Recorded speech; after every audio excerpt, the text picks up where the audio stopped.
Leonardo, meron po tayong ito pong inyo pong komento dito po sa mga kalidad ng mga farm machineries na idinidistribute po sa mga magsasaka sa ating bansa. Meron po ba kayong napansin po sa mga bagay po na ito, sir? Oo, ang napansin ko dyan, Bombo Justin, ibang-iba ngayon ang sistema sa pagpili po ng mga supplier ng makinarya.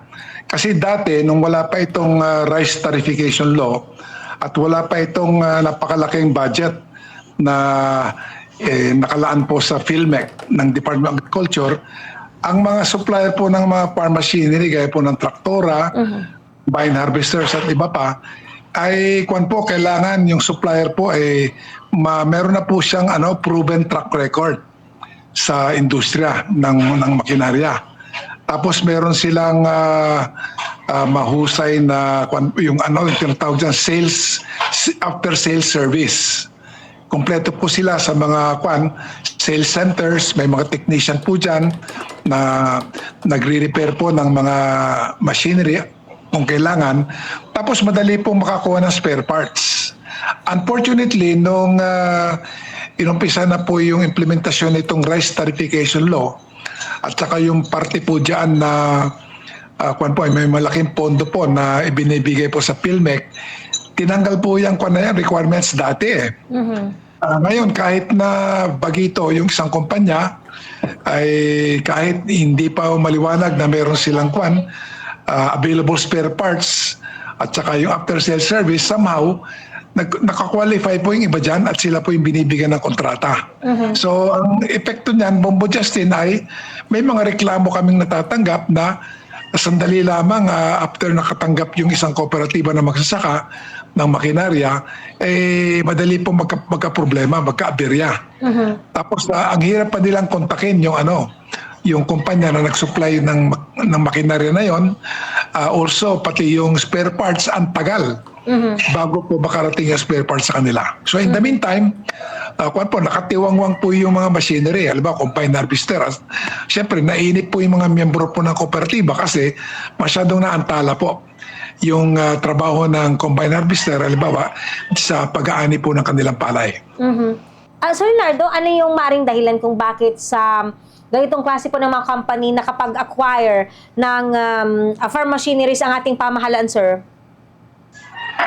Yun nga ang mahirap spellingin dyan, Bombo Justin bakit initsapuera yung mga matagal na pong qualified, samantalang yung mga bago.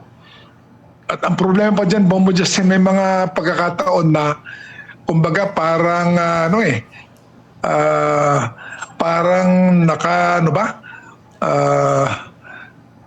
parang parang napapaboran lamang yung isa o ilan lang mga supplier kasi yung specifications po na nire-require ng PhilMec in my example ay kumbaga isa o dadalawang supplier lang po ang kaya pong mag-provide. Dapat po sana yung specifications hindi po kumbaga tailor-fitted para lang sa ilang pong supplier.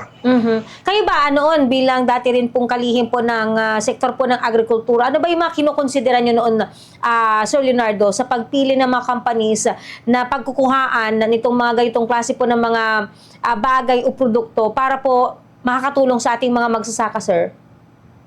Well, una-una dapat yung kumpanya o yung supplier, proven na meron siyang meron po siyang mga quality matibay na mga makinarya o kung hindi makinarya yung mga fertilizer na sinusupply, mahusay na klase, tapos yung o kaya mga buto, mga binhi po ng palay, gulay at iba pa. Tapos kung meron pong problema yung magsasaka o kooperatiba na nakatanggap po ng nasabi pong mga inputs ay madali pong makontak yung nasabing supplier at nagpo-provide agad sila ng after sales service including pagbibigay po ng spare parts. So yun dapat po ang nagiging batayan sa pagpili po at pag-qualify po ng mga suppliers ng mga iba't ibang inputs na pinupondohan ng Department of Agriculture.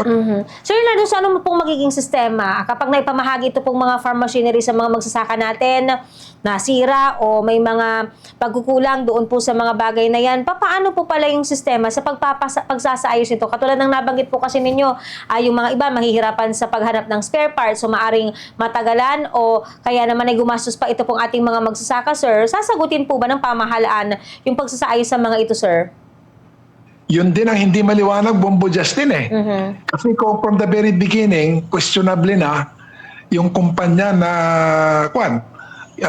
nabigyan po ng kontrata na mag-supply po ng kung ano-anong mga produkto, inputs ng Department of Agriculture, kung halimbawa na sa gitna ng operasyon nasira yung traktora, di ba? O di kaya yung itinanim na binhi ng palay hindi tumubo, or else yung fertilizer, liquid man o powdered, ganoon din, hindi pala tumalab.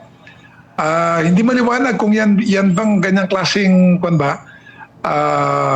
naging problema at siyempre gagastos yung ating mga magsasaka. Kung yun bang mga ginastos nila at nawala sa kanila, yan ba pananagutan din ng supplier ng nasabing mga produkto.